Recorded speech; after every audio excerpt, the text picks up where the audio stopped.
your life causes you to really know what you don't want, which causes you to launch powerful rockets of what you do want. And there's a big vibrational variance chronically between how you're feeling a lot of the time and who you really are.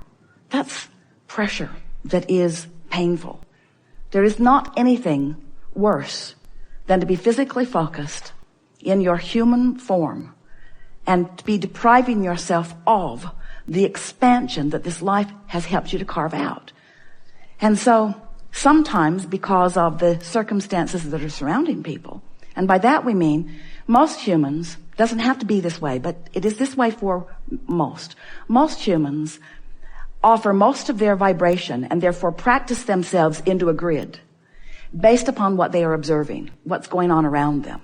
So in some situations, you're observing such that's causing huge expansion, but the very observation of the very stuff that caused you to expand is also keeping you from finding an easy way to that expansion. So the crevasse between who you really are, who you've evolved to, and who you're allowing yourself to be is great and therefore painful.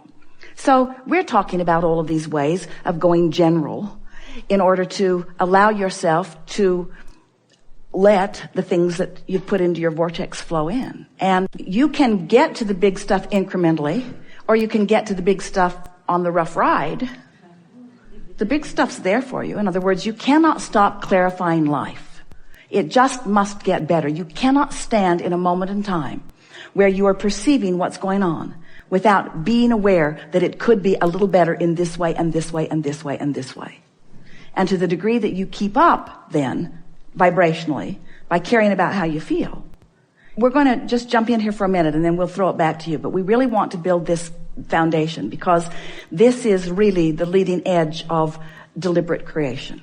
So you think we're a little schizophrenic because we say, focus on what you want. And then we say, don't focus on what you want if what you want isn't happening.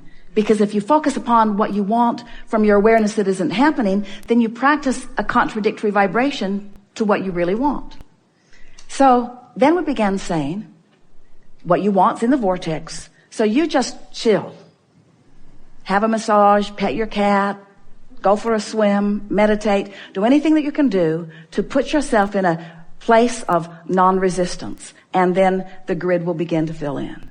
And so then physical friends would say, but I like to be specific. But when I'm specific and it's not going well, then I'm shooting myself in the foot. So we say, well, be aware. Be as specific as you can be and still feel good.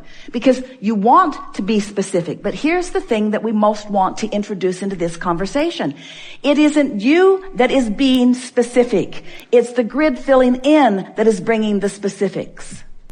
And if you can follow that, in other words, so Abraham, are you really saying that I'm just observing and throwing stuff out there and then I'm just finding a way to line up with it and that as it fills in and I observe the specifics that that's really what creation is? And we say, that's what it is. How about that? So now, here's another piece of it that's really good. So if you can go general and stay there long enough with non-resistance, that's why meditation helps you.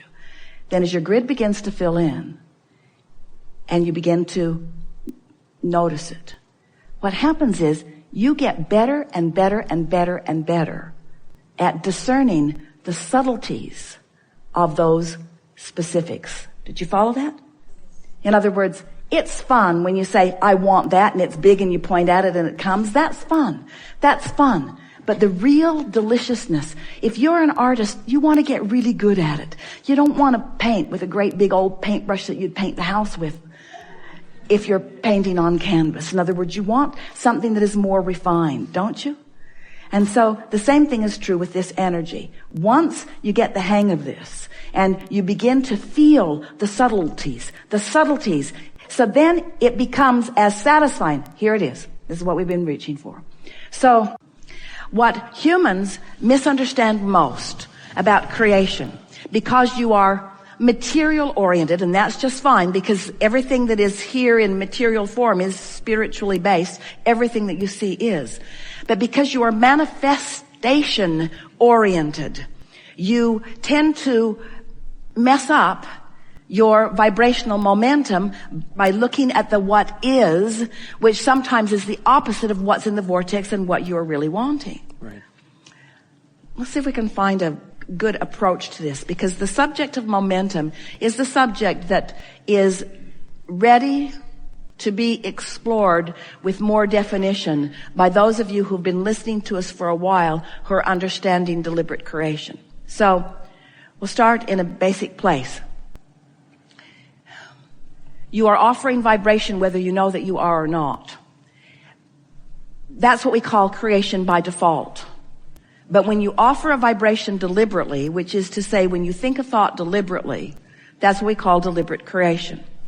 When you direct your thoughts based upon how they feel, now you can control momentum. If you say, I want to feel good and I would like this amount of money and I would like this relationship, even with this person, and I would like this bodily condition and I would like to live in this house. In other words, you've been putting all of those things in your vortex. So as you say, I seek these things and I believe that these things are underway. Now you encourage the momentum. You don't slow it. When you say, things are working out for me, you encourage the momentum.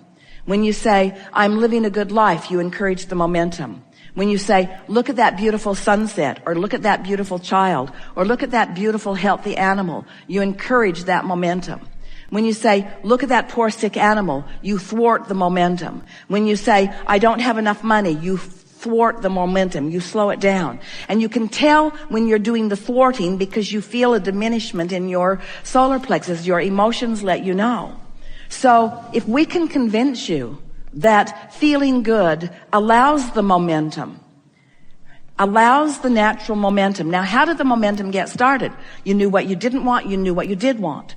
That you sent off a rocket of desire. Momentum. What continued the momentum? We know what you want. We agree with it. We stand there focusing upon it. We add to the momentum of it. The momentum of well-being is the most powerful force in the universe. In fact, it is the only force in the universe. There is no source of darkness. There is only a source of light. But when the light is disallowed, then you find yourself in darkness. You don't look for the dark switch when you come into a room. You can turn a resistor which will resist the light. Every thought that you think is momentum. So if you are thinking a thought about your inappropriateness, or if you're thinking a thought about your misfortune, or if you're thinking a thought about someone else's misfortune, then that thought has a vibration, and that thought begins to gather other thoughts to it. This source energy from which you come is a momentum and a force that is indescribable in relationship to the puny momentum that you can get going as you worry about unwanted things. In other words, when you worry about something unwanted, all you do is put a stick in your own spokes and slow your own momentum, but you don't keep the earth from spinning in its orbit. You don't keep the plants from continuing to re-nurture. You don't keep babies from continuing to be born. You don't stop the well-being. You just prevent your participation temporarily in the well-being, you see. So when we talk about momentum, we want you to begin to feel this huge momentum of well-being. And when you try just a little bit, that stream will sweep you and it will carry you. And you know it. You find yourself in these moments where you've been in high good humor for a while. Sometimes it's the influence of visiting with a friend. Sometimes it's because you've been in a group environment. Sometimes it's because you've sat in a gathering like this and you've listened to us speak to you of the perfection of that which you are. And as you get that sort of momentum going and it's active in your vibration for just a little while, meaning the other is not active in your vibration for just a little while, you see the evidence of that positive momentum, you see. Well, it doesn't matter if it's a reality or your perception of a reality. It's the vibration of your being that affects you, period. So there are a lot of people who say, well, we live in this world and we cannot put our head in the sand and ignore the reality. And we say, well, you can observe reality as it is or you can create reality. It's your choice. But most people are recreating reality based upon the what is that they are observing. And it's why things go slow for you. And it's why you feel uncomfortable. In other words, create in advance by pre-paving. More than trying to fix things that are broken. Because when you're trying to fix one of those 9 things that isn't going very well, you're off in the weeds. Yeah. When you're trying to fix one of those, you're usually trying to fill in your own grid from a vibrational stance that won't allow it to fill in the way you want it to. So you're just adding more power to the grid that you don't want. Right. Where if you will do what we have called pre-paving, which is just imagine into the future. Imagine it being more the way you want it to be, but be really, really, really general. Okay. You see, you've just lost a little bit of confidence because you've been observing the what isness and it's got your attention. And now you've got a sort of cycle going because you've been observing it and offering a vibration about it, so you're getting more of it. And that's why you want to pronounce that most things aren't going well and very few of them are going well. But we want you to know that in all of this, that there's so much in your vortex that will fill in as you find some way somehow to just go general on everything that doesn't feel really good and be as specific as you can be on the things that do feel good. And then just pre-pave it. Do you know what we mean by that? I do. Start generally by saying things like, well, it will get better. Right. And if that puts a knot in your stomach because you don't believe it, then say, well, I know it's gotten better for some. And if that puts a knot in your stomach because you know it got better for them because you think they were doing something in a better way than you were, then say, I'm going to figure this out. Or I've been here before on some things and I did get a smoother ride eventually. Just keep talking until you give yourself that release. And as you find that release, then you know you've released resistance. But when we say we would pre-pave it, now that's the work that we're encouraging you to do when you're aware that you've got some resistance that you want to let go of. If we were standing in your physical shoes, we'd put ourselves in bed at night and we would say, I'm not going to think about this. I don't have to think about this. I'm just going to get a good night's sleep. And then do your best to sleep. And when you awaken in the morning, sit for 15 minutes with the intention of just quieting your mind and say to yourself, this is my process where I don't think of anything. And if I think of anything, I'll just breathe it away, but I'm not wanting to think of anything. This is my process where I'm just not going to think of anything. I'm just going to focus on my breathing. For 15 minutes, no big deal. I'm just going to relax. This is the beginning of my grid work. I'm just going to relax. I don't have to make anything happen. Everything's in the vortex. It's flowing to me in perfect order. I'm just working on my grid. This is the best I can do right here, right now. It's the best thing that I can do. And in doing this, I'm pre-paving for future experience. Now, what's going to happen as soon as the first day that you do that, go to bed that night and wake up the next morning and sit to meditate and get into that quiet general place. The first day that you do that, your grid will fill in with something that you will associate with that small work that you've done. And your confidence will come right back.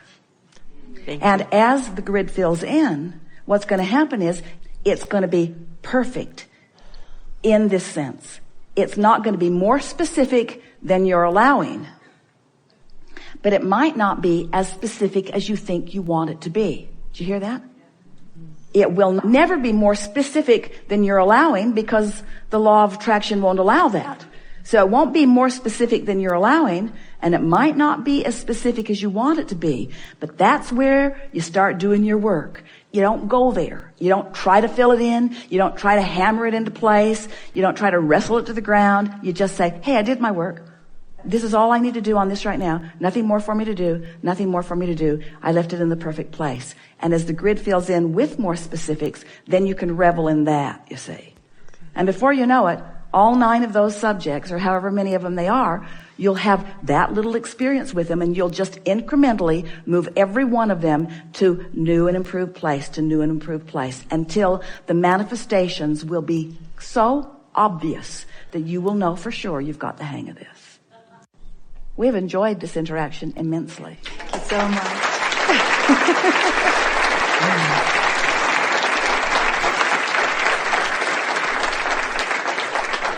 It is delicious to come together with those like you who are out here on the leading edge, who are savoring the simplicity of your core grid.